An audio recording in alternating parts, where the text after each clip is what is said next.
Thyroid. It's Thyroid Talk on a Tuesday. Dr. Chapa, how are you doing today? I'm great, Gardy. It feels like it's been a long time since we've been in studio live, looking at each other, breathing the same air. It's pretty exciting. Yeah, it's been a bit. The studio has been it's cleaned all the time, but it's been closed for a bit. A bunch of stuff was going on. My wife caught coronavirus. I was taking care of my kids. There was a bunch of stuff happening, and now we're back in studio, 100% here in the present, ready to spread some positivity. And that's what it's about, man. It's about being present. So good morning, everybody. This is Living Well Clinical Nutrition Center. My name is Dr. Aaron Chapa, and today we're going to be continuing our month-long topic, thyroid. I was just discussing thyroid conversation with one of my staff this morning, and it's amazing. We could literally just talk for months, actually, on this topic because it's such a wide and deep conversation and an important system to be, continually working with. And so I'm grateful to be here. I'm grateful that everybody is here. And if anybody has any questions, we invite you all to participate in asking your questions back into the studio. We got live streams on Facebook, Spotify, your iTunes podcast. I believe we're also on Periscope, and there's all kinds of different ways that you can tap into the program. And we just want you to be expecting to learn something that you can apply to your family, to your personal life today, and get some not only just positive information, but resourceful, useful information to help you start moving your life and health in a better, positive direction. Dr. Chapa, out of all of the ways that we broadcast, do you have a favorite way, or is it just all of the combination? I mean, I'm still at a kind of a starstruck, awestruck, wow, that's a lot of different ways that we can get information into the hands of the people. And so for me, I think it's the old saying, I love technology, especially when it works, and being able to do something one time and to multitask it into multiple venues is an exciting thing for me to observe and to watch. So for me, no, not particularly one. I have definitely listened to it on old streams on Facebook, hopped on YouTube. I've looked on the podcast. I kind of like the podcast because I can listen to it in the car. But I'm a audio guy. I like to listen to podcasts anyway, audiobooks anyway. And most that know me are coming to know me are figuring out that I read a lot via listening to audiobooks and gathering information in my head, and then I go play with it in words and practice with it in practice, and then bring it into the studio and share it. So It's kind of fun. You mentioned doing something one time and then being able to replicate it and do it again. So last week we went and filmed at Lagomar, and I mentioned this before we went on air, and it ended up getting over 1 million views in less than a week. So Lagomar is this big crystal lagoon in Texas City. We did a drone interview, which is kind of unique. I guess I've never seen anybody else do it as well. But that's a goal that we can have for your show on talking about health and very important things that now we did it one time. Maybe we can replicate it every week. I think that's fantastic. Let's get this to 1 million views. That would be awesome, because at the end of the day, here's what we know is people are looking for information on how to live better, be better, stay better. They don't know that there's opportunity. I was talking to a nurse yesterday that when she came in, she had tons of digestive challenges, migraines and headaches, and she was just anxious and stressed. And many people can relate to this story. And even in a master's program, and even as a 12-hour shift worker, she's still performing well. And she is performing more productively than she would have been performing before. And she says, it's the program that we built for. It's the understanding of what foods work for her versus the foods that are breaking her down. And her coming to realize that it's her life, her health, her choice. She's got to make the daily disciplined decision to choose wisely the fuel source that she puts in.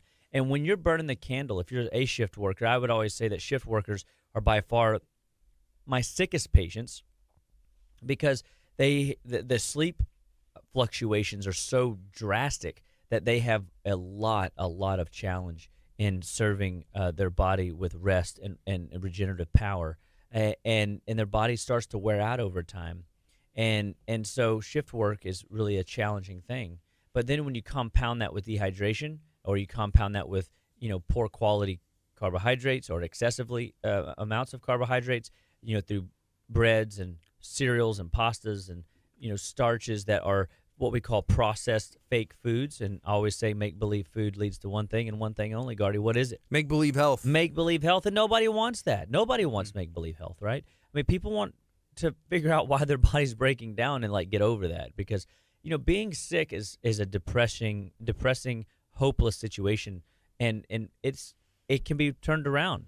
So first and foremost, no matter what you're dealing with, recognize that there's something that you can do. And so as we're talking about thyroid, we wanted to talk a little bit about, not everybody realizes, thyroid comes from the Greek shield, So it's kind of a shield, if you will, inside of a system of your body called the glandular axis. The glandular axis is, consists of the hypothalamus in your brain, your pituitary in your brain, which we'll talk about in just a bit, then your thyroid, and then your adrenal glands, and then the gonads, which are either ovaries if you're female or testes if you're male. And this system, this endocrine glandular axis, is responsible for your metabolic vitality. It's responsible for your longevity and how your body is going to age. So if you find yourself dealing with symptom patterns that you were not genetically born with, whether it's fatigue, whether it's brain fog, whether your hair's falling out, whether you got rapid heartbeats, maybe you got rapid excessive weight loss, whether you have excessive body temperature swings where you feel like you're having a hot flash, but you're not sure if it's a hot flash, it could be a hot flash. These are all symptoms that your body is malfunctioning in some department. And so evaluating your situation via blood work might be a good means, but it might just be simply, have you ever had anybody just ask you good questions and try to get to know your case? And I find that more and more people are going to medical professionals and they're not getting this level of question and answer. Is that because they think they've seen it before? Like they know the case before, and it's like, oh, this is what we do for this situation. 1, 2, 3, out the door. And I do believe there's quite a bit of that going on. It's already a predestined, pre-concluded, stereotypical, smells like it, tastes like it, looks like it, give it, and do this treatment. And we've got to help people realize that, when 3 people with the same condition walk in my office, they might have 3 underlying causes that are completely different that make their program completely unique to them. Now, is it possible that I can, leverage or use, similarities in protocol? Yeah, because, what part of the watch tells time? There is one watch, and all the parts working synergistically together give us an accuracy in telling time. And so if I feel like I could walk into any room, whether thyroid, whether cancer, whether digestive trouble, skin rash, whether headaches, allergies, whatever, and I can just say, hey, Mr. Liver, it's a pleasure to meet you today. Or, hi, Mrs. Liver, it's good to see you too. Man, oh, and you brought Little Liver. I'm so glad that you brought Little Liver in. The liver is a gateway that I can go in and I feel confident that I can touch every tissue because it's involved in every process of the body. And the glandular axis, the way, it communicates to the body via the nervous system, and the nervous system and then back to the nervous system, is a really interesting thing. Like the nervous system, your brain and your peripheral nerves is like a light switch. You flip a switch and things turn on. You flip a switch, things turn off. The endocrine system, your pituitary, your hypothalamus, and your brain, these actually it's hypothalamus and then pituitary, and then down to the thyroid, adrenals, and gonads. These are more like playing catch with your family or your kid. And so if I don't throw the ball well, it isn't going to be received well. That's a hormone. So if I can't produce enough of hormone, I have underproduction. That's a problem. So that's one of the areas where thyroid dysfunction begins to manifest, is underactive production. Well, that could be because the pituitary or hypothalamus aren't communicating effectively well. So a simple way to kind of appreciate the communication line between the thyroid and the upper endocrine axis in your brain, and this is the hypothalamus, in my best way to help you understand it, would be the gateway from the nervous system into your hormonal pathway. and it communicates a message down to the pituitary gland, who, again, these two glands live in your brain, and then releases a particular hormone to stimulate the thyroid's production sites for active and inactive thyroid hormone. And then the hypothalamus also has a feedback loop from the thyroid that says, hey, how much was produced? When I said to do this, how much actually got done? Because we all have goals and missions and tasks in life, and then we put them into action, and maybe a third of them get done, or maybe all of them get done, or maybe only 50% of them get done. And so there's got to be a manager, if you will, that will check in, trust but verify that the processes are getting done effectively. And that's the hypothalamus's another job of the hypothalamus. And the hypothalamus reads the production of thyroid hormone and then determines whether or not it needs to send another mission in, or another work order down through the pituitary down to the thyroid for feedback, for production. And so we've got to make sure that the brain and the upper hormone system, that communication between the brain and the hypothalamus and pituitary, are working like they're supposed to. And what are some things that disrupt the way the hypothalamus and the pituitary work with the thyroid? You got any ideas?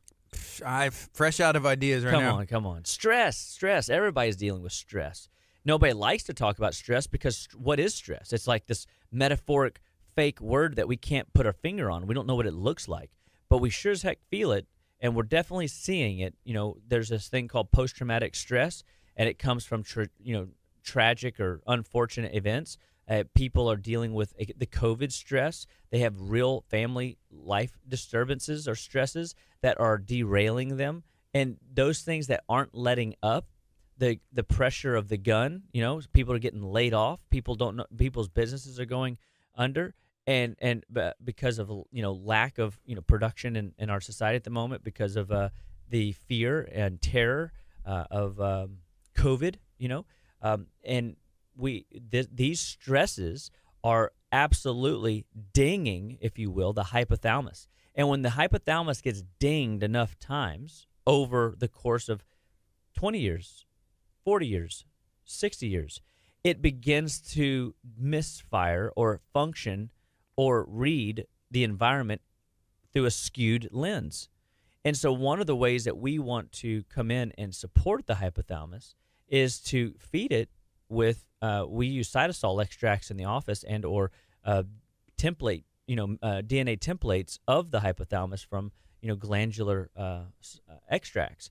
And we help to turn on that tissue by getting that tissue food so that it can perform better cellularly and deactivate the dents that dinged it in the first place, and to repair the tissues, kind of like the ding doctor or whatever those dent doctors, I think that's what they call it, the car people. Fixing the cars? Mm-hmm. Yeah. And if we can change the way that the hypothalamus is performing, then all of a sudden we see a massive shift in the way that the hypothalamus delivers information, again, down to the pituitary, down to the thyroid, and then production of this healthy thyroid hormone begins to be released. I got a question. So I've been doing a little bit of research, and when I say a little bit of research, y'all have been giving me some information, and I've been reading over it, right? Okay, Which is y'all are a great resource. What is the HP axis? Yeah, so the HP axis is AKA the endocrine axis that we just talked about. The hypothalamus. So H is the hypothalamus. The HP is the pituitary, and then they just call it axis. Okay, so it's a line of a command from the brain down through the body through each individual system. So we have the hypothalamus, pituitary, and the brain, very important systems that communicate to the thyroid, the first part of the axis. Your adrenals, so if go back up to the thyroid lives in your throat, and it's like a diesel engine. It drives and operates metabolic activity in the body. It sets your basal metabolic rate. It up or down, depending on if you're in a conservation state, starvation, or if you're in a performance state and you're needing to turn the jets on and get some stuff done. And so the thyroid produces active and inactive hormone. About 93% of the hormones produced out of the thyroid are inactive thyroid hormone that it will be converted later once it gets to a target tissue, and then turns that target tissue on for metabolic activity.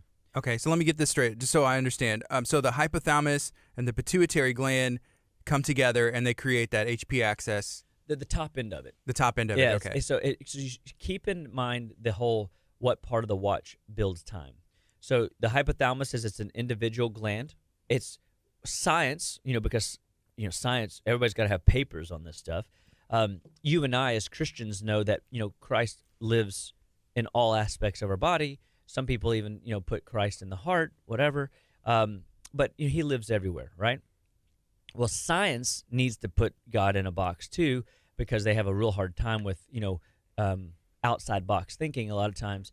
And so the hypothalamus is the gateway in how humans perceive spirituality and how they grow spiritually. They say that God lives in the hypothalamus, if you will. It's the gateway into the fifth dimension. And so, I don't know that is biblically accurate. I don't know that I've read that anywhere, but I definitely have heard it, kind of positioned that way. And then just through prayer and how would I explain this to people, this is what I've come up with. And that's why the hypothalamus is such an important part of the top end of the spectrum.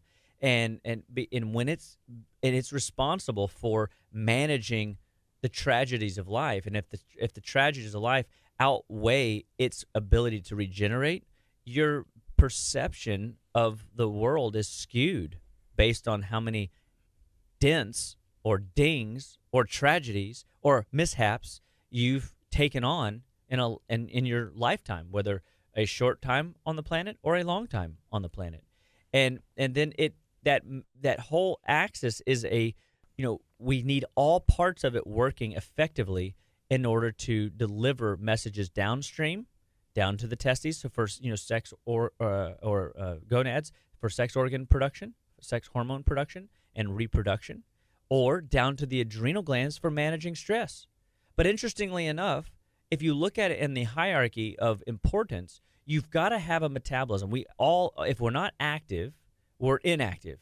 If we're not, and therefore, if we're inactive, we're less productive than we want. So our metabolism is more important than the way we manage stress. But then stress management is more important than how we replicate or reproduce ourselves. So the body will convert these stress hormones or sex hormones into more stress hormone whenever the body is under a massive level of distress, which is why the thyroid then communicates messages down to the adrenal glands.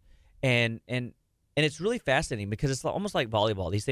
These organs are literally throwing information back and forth to each other, and there's feedback loops up and down the chain. And as complex as that sounds, it really isn't that hard when you feed the system well. When you have adequate amounts of iodine, you can produce healthy amounts of thyroid hormone. Or if you have good amounts of selenium, you can convert inactive thyroid hormone into an active hormone. And so recognizing that there are nutrients, like we use an herb that's got bugleweed in it. Bugleweed is a really neat herb for helping manage thyroid activity, like when it's overactive. And so if the thyroid is producing too much hormone and too much active hormone, you'll start seeing rapid heartbeats. You'll start seeing obviously mental clarity issues. Brain fog is on both sides of the hypothyroid or the inactive thyroid, or a hyperactive, a overactive thyroid situation. You can see brain fog on both sides because the brain moving too fast can't read the words coming or in, if you will. And if it's too slow, it processes so slow that your body's just a little bit sleepy on the processing of the information that's been thrown at it. And so the hypothalamus and pituitary feed information into your thyroid. The thyroid feeds information metabolically down into how the body manages stress through the adrenal glands. And then the adrenal glands, with its leftovers, will communicate messages to the sex organs, and the sex organs say, "Oh, oh, well, the stresses are managed and handled and all of our ducks in a row. It's time to replicate. And then be fruitful and multiply. And that's kind of a cool thing. And then there's feedback loops from the ovaries or the testes back up to the hypothalamus. See, the hypothalamus is the mothership, and all the cells in our body that process all these different hormones that the endocrine HP axis produces is managed via the like little subordinate spacecrafts downstream, and they all have to take in information, use information, and then give feedback and report back to the mothership, aka the hypothalamus, and make sure that things are working like they're supposed to. So there's some feedback. Amber Murphy, good morning, Amber, and everybody else taking the time to watch on Facebook. Feel free to share this out and ask questions. She said she feels like visual aid would be very helpful here. Yes. Where's Zoom today? Dang it. And I said, how would we do that? And then Jewel said, maybe screen share. And then I offered to draw some pictures, but nobody's responded and taken up on that yet. Yeah. So you know what? Maybe I will have Molly post a little picture we had last night from the show in the feed if she's listening. And that would be a useful visual aid. Yeah. And because really and truly, it isn't hard. And I can see it because I've seen the visual aid and I've drawn the visual aid a multitude of times in my office. So like I'm literally just, I can see all these little pieces working together. But just think of this, right? Like how many people really want to geek out on this information? Some of you might, and I'm happy about that. I love you too. And those that aren't really interested, they just want to say, hey man, how do I fix it? You know what I mean? Like where do I start? You see, a lot of people yesterday had a little kid come in, and he didn't have a lot of symptoms, nothing really blatantly wrong. A couple, dry patches of skin, some belly aches and things of that nature. And so simply, we're going to take a inventory of his energy and performance. We're going to take inventory of brain function and how he's doing in class and school, and what's his mood and behavior like, and does he get allergies or no allergies? How many belly aches? How often? And we're going to start with a simple food plan. Let's put him on some very basic nutrients, and let's change some of the inflammatory pathways that he's exposed to day in and day out. And so when we look at this, a lot of people's care plans, we look at food, because we, as a whole, we're not smart enough to really appreciate, all this information unless we spend our efforts, blood, sweat, and tears into learning it. And because there's so much to learn in the information age, people are choosy about what they put in their head. So the beautiful thing about the body is you don't have to make it hard. The body wants to heal itself. God designs your body to heal, recover, repair if you're dealing with symptom patterns like anxiety disorders, or if you're dealing with palpitations, or if you're dealing with fluctuations in body temperature, or if you're dealing with, your hair falling out, your skin being dry, or, some other aspect of thyroid dysfunction. And so if you're finding that you're kind of fit some of these symptom patterns, we have some cool surveys, by the way, on our website that would be useful in helping you kind of figure out whether or not you have symptoms. And if you answer the questions honestly, then you will find that you can always be working towards a better version of you. Because if you see that there are challenges that you're dealing with, your body oftentimes in the beginning just gives you little check engine lights, little symptom patterns that you weren't necessarily genetically born with that aren't a diagnosable disease. Praise God. You don't want a diagnosable disease every time the wind changes. Your body should be and does handle most things on its own. So if we feed the body well, and that could be a lower carb diet, a moderate to higher protein diet, a moderate to higher fat diet, you would begin to see a resetting of your blood sugar pathways, which blood sugar has a direct impact on how your metabolism performs. It could be a not just blood sugar, but also de-inflaming the tissues. We found that on that little guy yesterday that his blood type is different from his brother's. So his brother's diet and his diet are a little bit different. And that's okay, because his brother's got his own set of challenges and issues, and so does this little guy will too. But he's only 8, so an 8-year-old typically will have less stuff going on compared to his counterpart brother who's 12, and because he's been on the planet a little bit longer. and that's cool too. But if we can find and reduce the amount of inflammation coming in the diet, whether it's the 4 deadly food additives, which I've talked about in the past, that's high fructose corn syrup, or crystalline fructose, whichever one happens to be on your label. Get that out of your diet. MSG, monosodium glutamate, that is a known neurotoxic substance, brain toxin poison, not good to be putting in the diet. Partially hydrogenated oils disrupts the fat ratios of omega-6 to 3s, and it causes massive level of cellular inflammation, disrupts the liver's ability to perform well. It's like putting 2-stroke gas mixed oil in your 4-stroke, non-oil mix gas tank, and it clogs up and gums up the engine, and you wonder why the thing spits and sputters and doesn't ever start when you want it to. That's an indicator that you got the wrong fuel coming in. Well, your body is very much the same. If the liver, being the chemical factory that allows for the engine to run well, and it's not working well, then your engine won't run well. Your endocrine axis, your HP axis won't run well.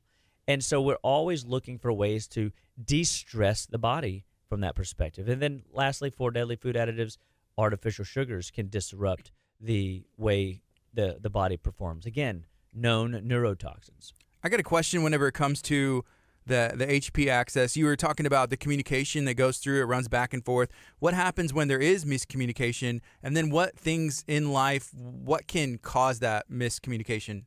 I would say ultimately stress is one of the biggest forms of miscommunication. And the way you'll see it manifest itself is you start having sleep disturbances where you're not able to fall asleep, stay asleep, or you're having, maybe some dreams and activities going on during your sleep cycle that isn't normal, tossing, turning, restless.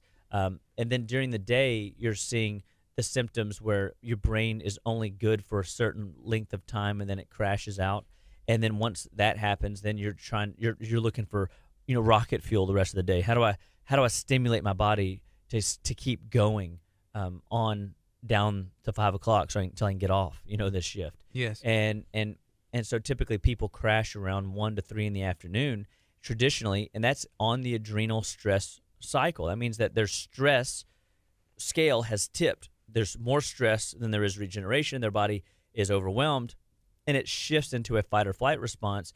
And so now they're operating in their brain on what we call primordial, primitive reactions, where they just react to everything. Their fuse got really short. Their ability to tolerate the stresses that they normally tolerate, just their kids having a good time in the kitchen doing dishes, they're actually doing something productive, but they're not doing it exactly right, or maybe they're being too loud, is now an irritant. You know what I mean? That's when you know something's up, when you start getting mad at your kids for doing dishes. You know what I mean? Yeah. But that would be how you start seeing some of these disruptions in communication between the hypothalamus, the pituitary, again, in your brain, just kind of like touch. You go maybe the crown of your head for the hypothalamus, pituitary for right around the temples area, but it's not. It's like in the center. You can't really get to it. But then the thyroid around the neck, adrenals just below your rib cage and abdomen, and then gonads in the pelvis region. So you can kind of just get a feel for where these tissues are, and when there's a miscommunication, maybe it shows up as a form of infertility. So maybe you've been trying to get pregnant for years and you can't, and the doctors have tried everything and that nothing seems to be working. But then when we sit down and talk with you, we find out that you've been on birth control for the last 18 years. Or we find out that your stress is so high. And, I had an attorney one time work with us, and the stress load that, I see in attorneys is so high oftentimes. It's amazing that any attorney isn't infertile. Because when the body is under a great deal of a stress response, procreation is not necessarily high on the priority list. And the body, whether real or imaginary, will take stresses that we have mentally and emotionally, and they affect us just as if they've been out laboriously taxed for years in the physical labor world. So you have physical stresses, mental stresses, emotional stresses, and you have biochemical stresses. So these are all the different factors that that cause disruption in communication. Bad food, bad living, bad drinking, not drinking enough fluids, the healthy fluids, and now all of a sudden the biggest reason, if you are a person that has tried everything and you're like, I have done it, I did it to the T, and nothing works for me, we typically find there is a sleep disturbance issue, and it might not be in the glandular axis per se, but there is another little gland that hides up in the brain that's called the pineal gland. And although it isn't technically part of the HPA axis, we look at the HPA axis recognizing the value and the importance of sleep regulation. And this is the pineal gland.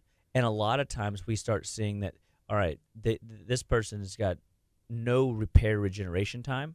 And so every day they're starting out, 20 yards behind the start gate.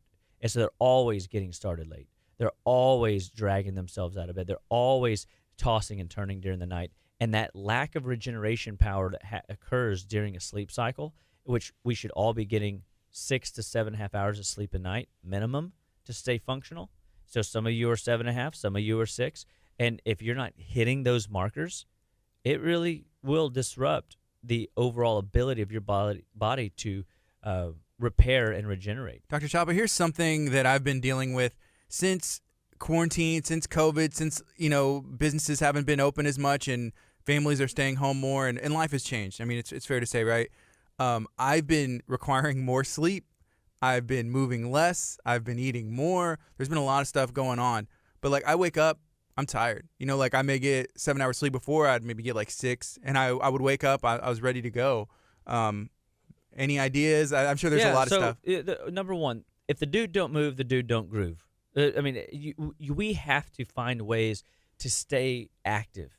That when we get lackadaisical and our schedule, or somebody moves our cheese, I love that book, because it's just, it is so real.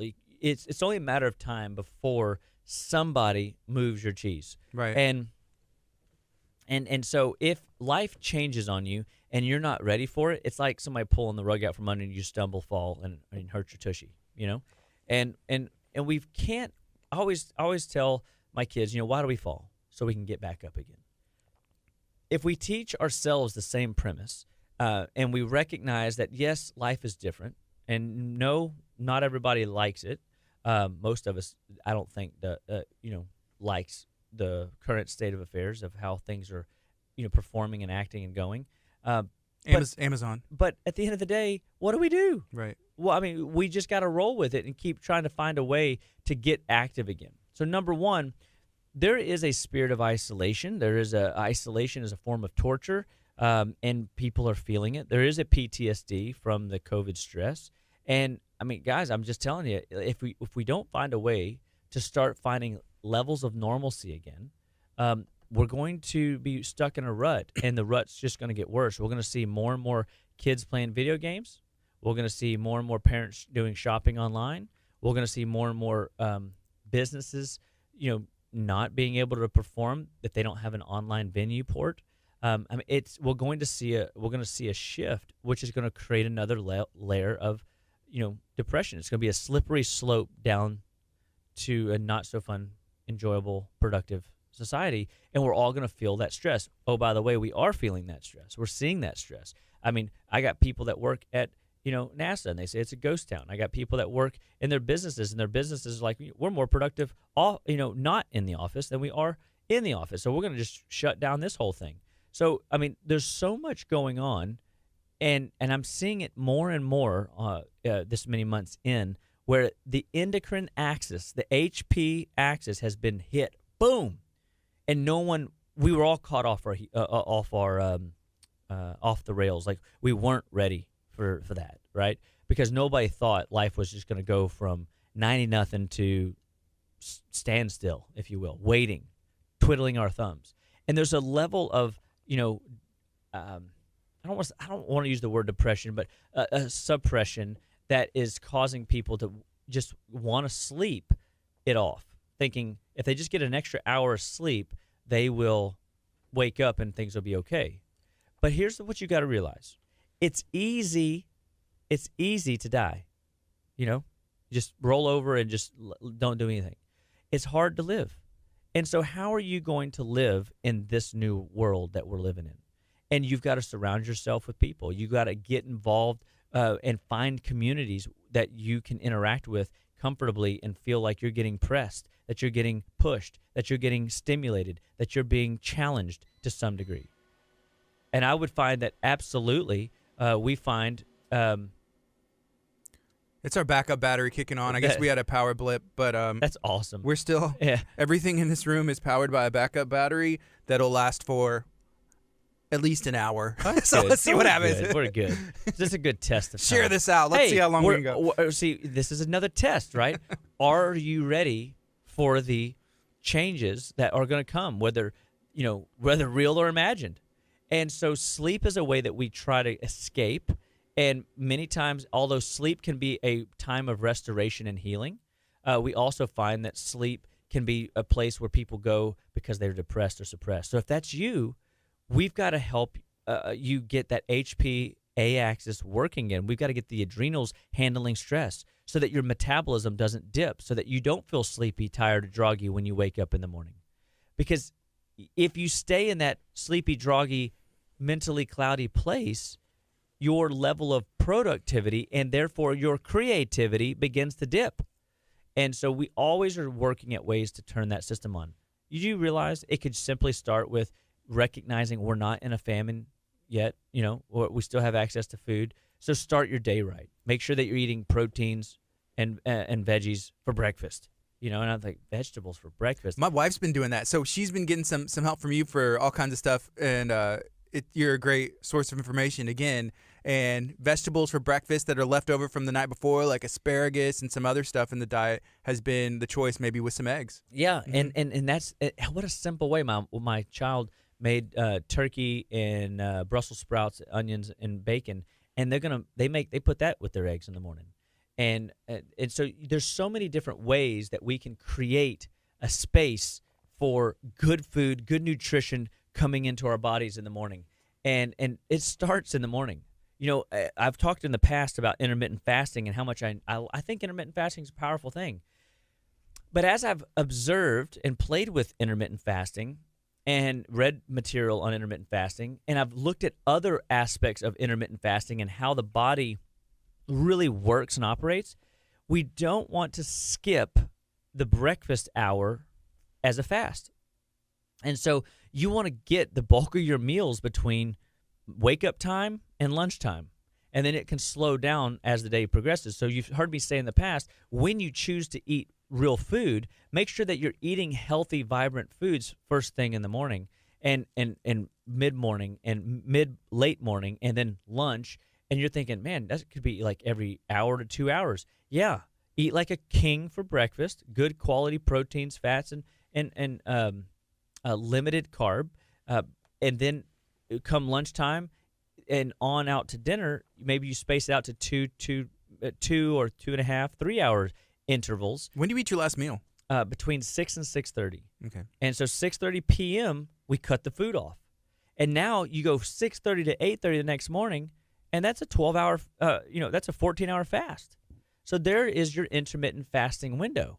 And people go, man, I eat my biggest meal of the day once a day at dinner time, and I skip the meal all day. Well, what does that do? So when you don't eat all day long, what are you teaching your body? To conserve energy or to burn metabolically at high, rapid speeds?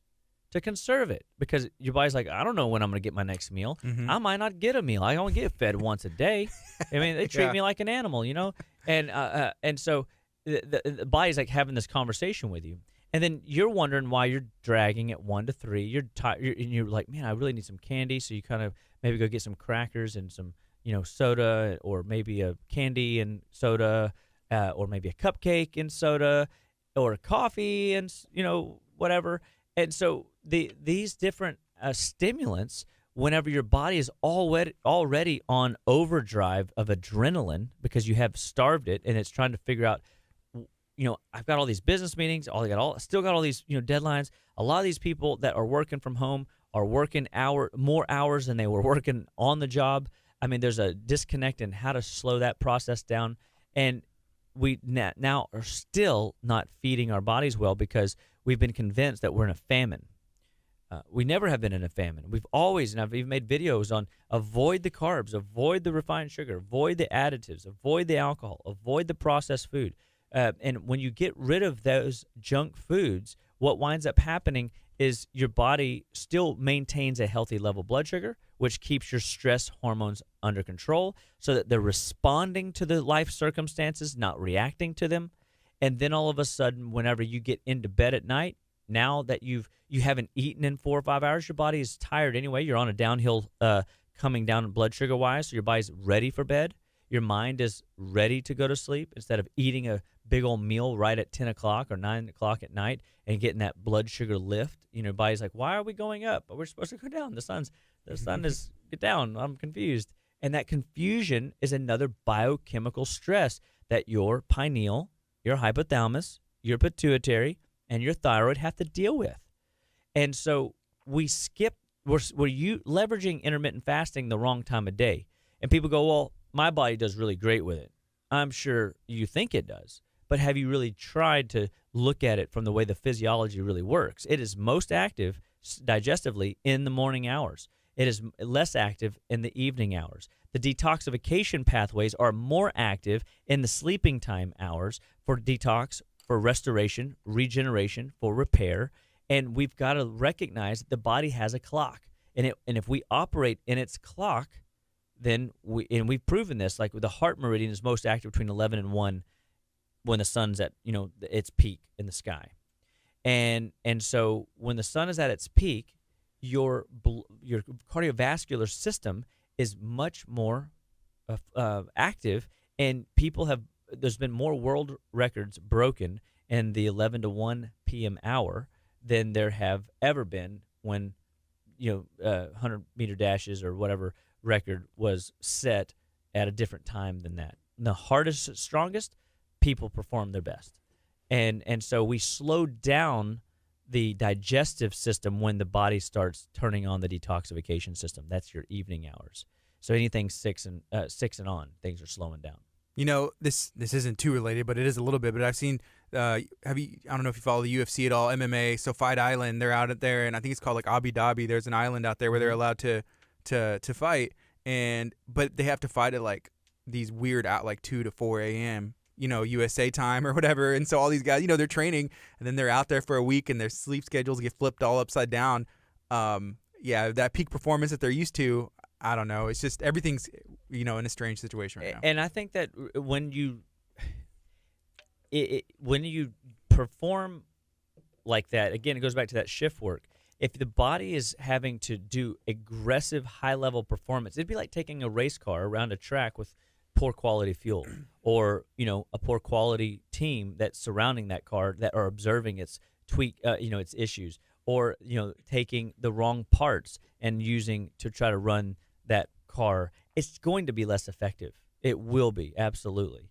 I mean, being a competitor is one thing, but throwing a wrench in the system like that really does take another layer of burden.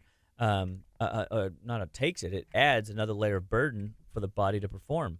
And food matters. All life starts and stops at the cellular level. You've heard me say it 1,000 times, but I love saying it. All life starts and stops at the cellular level, and nutrition is the fundamental backbone that allows your body to spiral out of control or to get traction and move forward.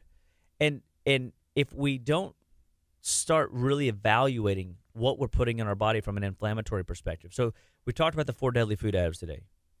What about the most common 4 foods that drive inflammation in the body? Wheat, dairy, corn, soy. Wheat is very genetically engineered. Soy is heavily genetically engineered. Corn is, if not, always competes with soy on its genetically engineered, which means that we have chemically altered it, and it's a frankenfood. And if you eat make-believe food, Gardy, what do you get? Make-believe health. Make-believe health. Who wants that? No one. Who wants real health? Let's give a shout out to real health. I'm clapping to it. I want real health. Real health. I love real health. And so real health comes in knowing the game, knowing the rules. The rules are we eat like kings and queens for breakfast. We eat like princes and princesses for lunch, and we eat like beggars and peasants for dinner. And I think that's just a good analogy of helping people realize that, oh, okay, now where do we go from there? You know? And here's a comment. This is from Amber. She said all the tasty ones. It's like the ones that you aren't allowed to have. Those are the ones that we want. Why is that? Because they're chemically designed to be the tasty ones. Good question. And they're marketed to be healthy. Most food that we believe are good for us are marketed to be good for us, not that they actually are good for us. We were talking about this last night. So at Living Well, every month we do a healthy talk. And a healthy talk, is always around like last night was on thyroid and adrenal, because we're talking about thyroid and adrenal this month on the radio and sharing all this information. We just want to constantly be putting in, so everybody gets a chance to catch some of the information, because we really believe it could change your life. But most marketed food is food that isn't good for you.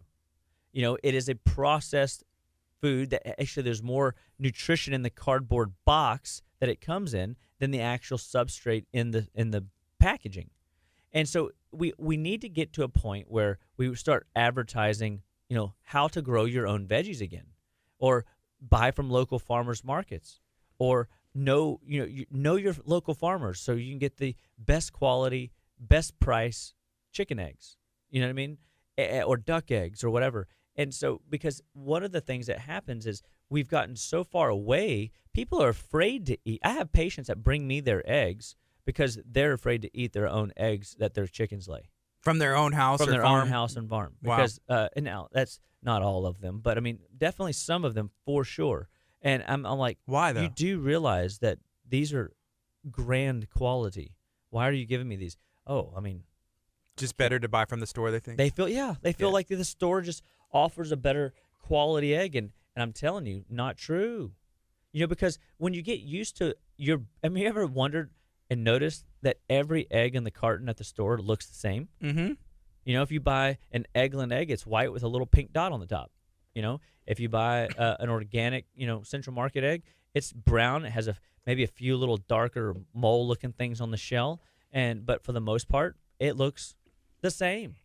And so we get freaked out whenever there's variety, and you realize, well, hello, you bought like 8 different varieties of chicken, so they're going to lay 8 different varieties of egg. I had somebody bring me eggs one time, and there was like a feather stuck to one. I was like, did they do this on purpose, or did this come out? And then they were all different colors, some spotted. I mean, I ate them, of course. Yes. But it did I've been disappointed catch me if off you guard. Didn't. Yeah. But it does catch you off guard. You're like, so somebody brought me Asian spinach, and I literally bit into it, and it tasted it was so deep red, and it was so green, and it was so grassy tasting that I'm thinking, why in the world would I ever eat this? Until, man, it like made my digestion awesome eating, this fibrous, deep veined spinach. And so I'm like, I want some. So I got a sprig, and I'm growing some in my backyard, but it tastes literally like a bush. I mean, it's not necessarily, it delicious. It wouldn't necessarily qualify as delicious, but I looked at it like, man, as rich as this stuff is in nutrients, like what exotic minerals hiding in that? You're not used to tasting. That I'm not used to tasting, and that it tastes so good. Dr. Chapa, here's a comment, and I want to make sure if anybody has any questions related to thyroid or anything at all, feel free to ask them right now. This is from Erica. She said, I've had a TT due to thyroid cancer. Even on meds and my levels read normal. I constantly struggle with extreme fatigue and depression. What are your opinions? So, okay, they've had a TT? Yes. What does TT stand for, Erica? It's 2 capital letters. I've had a TT due to thyroid cancer. And if you want to speak on anything at all, I'm assuming that if she's got if she's had a thyroid cancer, that maybe they've removed some tumors from the thyroid. Maybe they've removed her thyroid. Maybe she's permanently been told that she'll be on thyroid meds now for the rest of her life, and she's still having symptoms. And she's having the depression symptoms, and I assure you, she's having some of the metabolic decline too, mental clarity. It's a total thyroidectomy. Okay, so she had the removal, and so I have patients, by the way, and also if she is listening, since she is, I'm assuming radiation and chemo the works. I mean, she had it all, and if that's the case, then what we have to do is we have to first start at the basics. So we look at what fuel, what nutrition are you putting in every day? And then we look at basic vitamins, minerals, and essential fats. We've got to make sure that your foundation's intact. Because if we come in and we push your metabolism and you don't have the ability to manage a higher level metabolism because you don't have a foundational place to start from, then you're going to have, early onset exacerbated symptoms. You'll have worse symptoms getting started, and and that can be discouraging. Although it's encouraging to me because that means that your body responded. I get excited when people have responses to basic levels of nutrition coming in. This happened last week. Had a patient come in. We started her on a very, very basic program, and her body completely flipped out.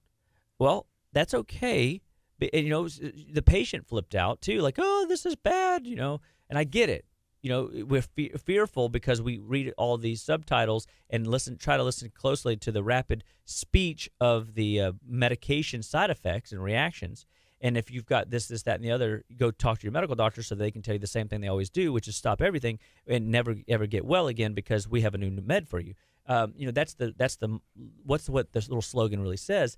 And so we had to say, no, your body was turned on, and that when we turned it on, it was unable to keep up with the metabolic demand. It started detoxing other things out of the body, and the body wasn't able to keep up with the elimination of those excess toxins that have been stored in the brain, that have been stored in the vital tissues, that have been stored in the glandular axis, causing it to malfunction. And so in your case, what we would do is we would start coming in, I wouldn't say slow, but we'll come in and we'll surround your body with good nutrition, good supplementation, give the body the foundation needs, make sure that it wants to play, and then we'll start detoxing a little bit and stimulating what remnant that we believe the thyroid still has. I mean, you're on thyroid medication, so we're not going to hurt anything. You're stable. We're going to come in and feed you around that and see if your body gives us new feedback. Because we have to see, did they get all of the thyroid?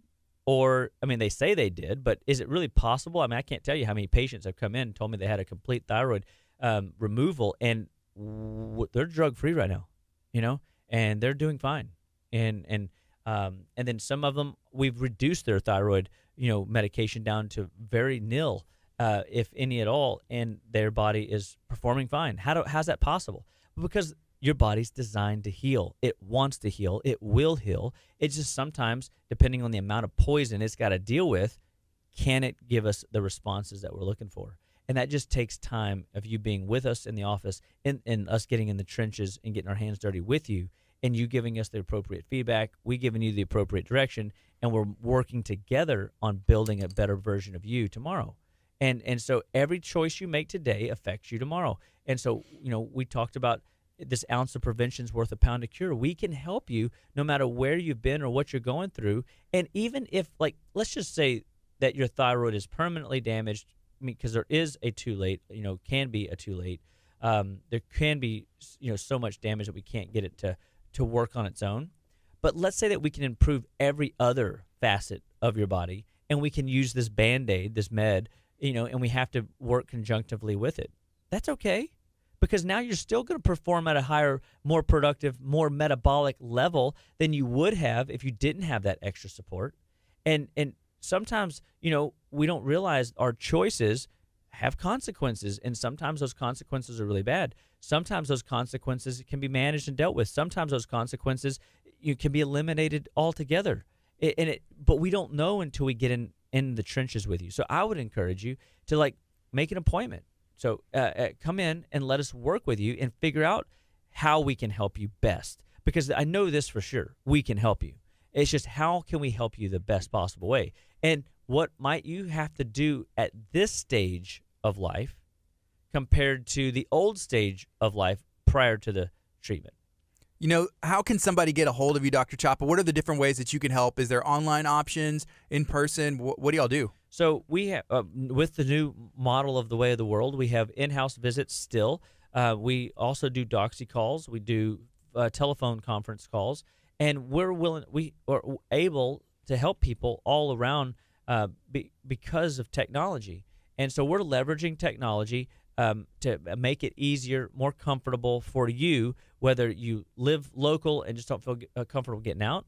Maybe you've got situations that are keeping you from getting out. Maybe you live in another state where you just can't get to our facility, or you live in another city and can't get over easily. So technology has allowed us to spread our wings. So give us a call, 281-554-8600, and let Living Well Clinical Nutrition Center be your health and wellness resource in the 21st century. We want to teach you all the tricks of the trade that we have learned and we have participated in and practiced regularly in order to help ourselves and our families and you, our extended family, get well, stay well, and be well one bite at a time.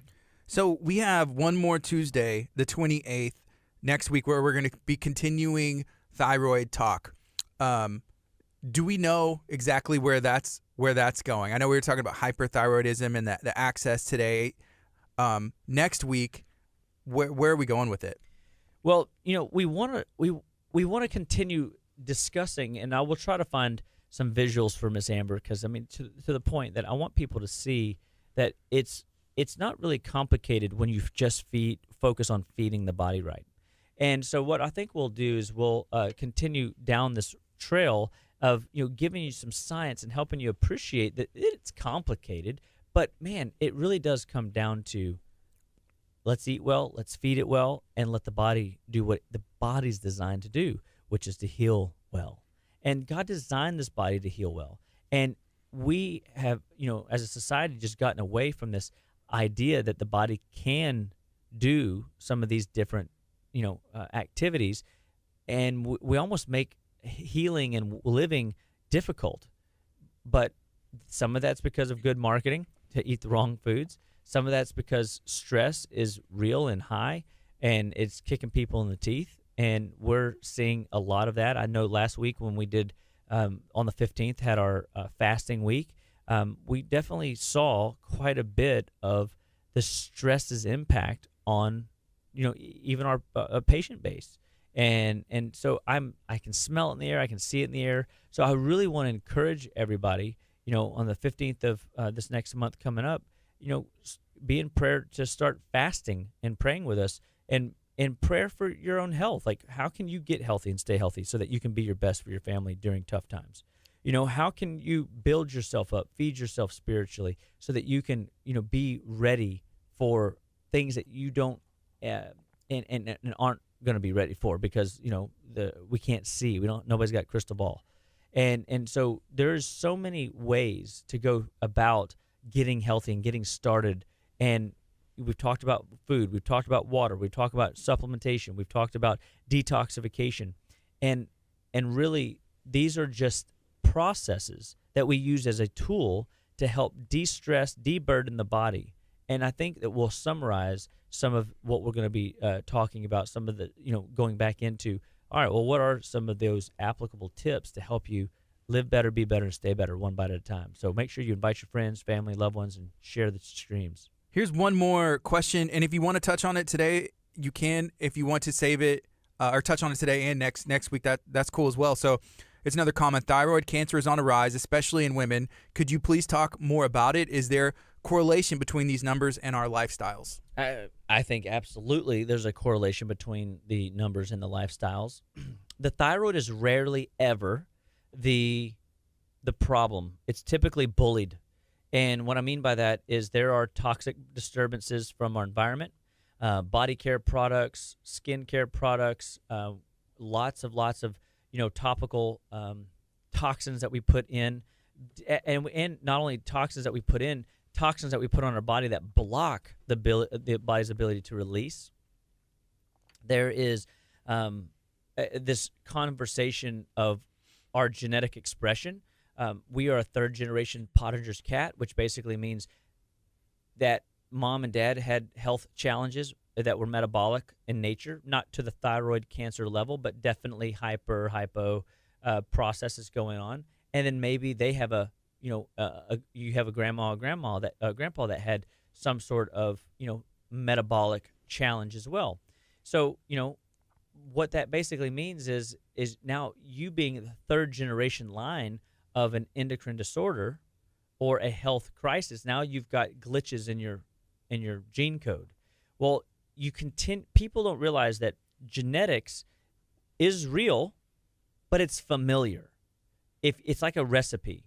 So if you follow the same recipe that mom and dad lived on, which most people do what they see mom and dad doing, never do what they know they should do or could do differently because they don't know how to. People always do what they know how to do, not necessarily what they want to do. Mm-hmm. And so whenever you follow the chocolate chip cookie recipe, in this case, you follow the disease model, you have a disease manifest. Now, why does it manifest in thyroid versus, say, skin or liver for somebody else? And that is, I believe, the expression of the phenotype of your blueprint, your genotype, your gene code. And so that's where genetics comes in, and that we all have genes that aren't healthy produced every day. We have cancer cells that we're producing every day.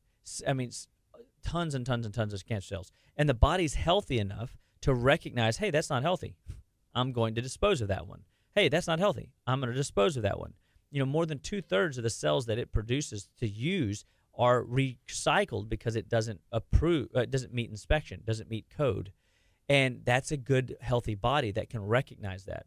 What starts to happen is in the third generation Pottinger's cat saga is if you've got a genetic upline, mom, dad, grandpa, grandma, that have syndromes, symptom patterns that they weren't genetically born with, they begin to see a decline in the body's ability to recognize cellular decline or cellular repair, and now you start building a thyroid out of bad cell or bad building blocks. And now those bad building blocks stacked up on top of each other, it's just a weak foundation. Sooner or later, it's going to crumble under the stress, under the workload. And then you compound, where do we live in the world? We are blasted, bombarded. We are, convoluted, diluted, every which way to Sunday on information, trying to organize our days, our lives. We're busy being under Satan's yoke, B-U-S-Y. And we got to remember that this busy lifestyle that we all find ourselves in may not be as productive from a health perspective as it is for our pocketbook. Maybe we need to reevaluate, our margins. And what are the margins of life from a lifestyle perspective? Do you have margins, or are you just stuck grinding every day, all day, and then sleep for whatever many hours you can get, and then back to the grind? And when we're chasing schedules, when we're eating bad food, when we're stressed to the gill, and we don't have good perspective of Jesus Christ in our life, man, our foundation is rocked. And I believe that is one of the contributing factors to why not just thyroid cancer, but any cancers begin to manifest. And a lot of these syndromes are manifesting, and a lot of these autoimmune disorders are manifesting at rapid rates. And I believe they can all be turned around. I believe that, if anything your body can develop, it will undevelop. And I think that when you have the right team around you, you can fix those things. And at Living Well Clinical Nutrition Center, we want to be on your team. We want to help you through the challenges. It's never easy. All these ideas I'm giving you, they're simple. It's just the implementation. It's your willingness to make a choice. It's your willingness to do it consistently over time. And if you do the right thing long enough, you're going to get better results than you got. And it doesn't mean that you're going to live forever, but you're going to definitely live better than you ever would have. And so that's the journey. That's the joy. And so I always try to encourage people, man, don't quit. What are you quitting to? Meds? Yeah, so what? You get to go eat the ice cream and the junk food and the candies and this and that. That doesn't necessarily, those things, although are temporarily satisfying to those taste buds, nothing below your taste buds wants it. Put fuel in. Your body wants routine. It wants patterns. It wants to make digestion as easily and less stressful as possible. And then it wants to take in that nutrition, move that nutrition where it needs to go, discard what it doesn't need, and then live long and vibrant all the days that it's on this planet. And you will perform better. You will stress better. You will sleep better. You will repair better. You will live better. This is KHEA Radio, 99.5 FM. All right, Facebook, hey, feel free to share this out. You can even start asking questions now. If you have questions that you don't want to ask maybe on the stream, you have thoughts about thyroid, you can send those to an email. Dr. Chapa, what's that email address where people can send questions? info@justlivewell.com. info@justlivewell.com.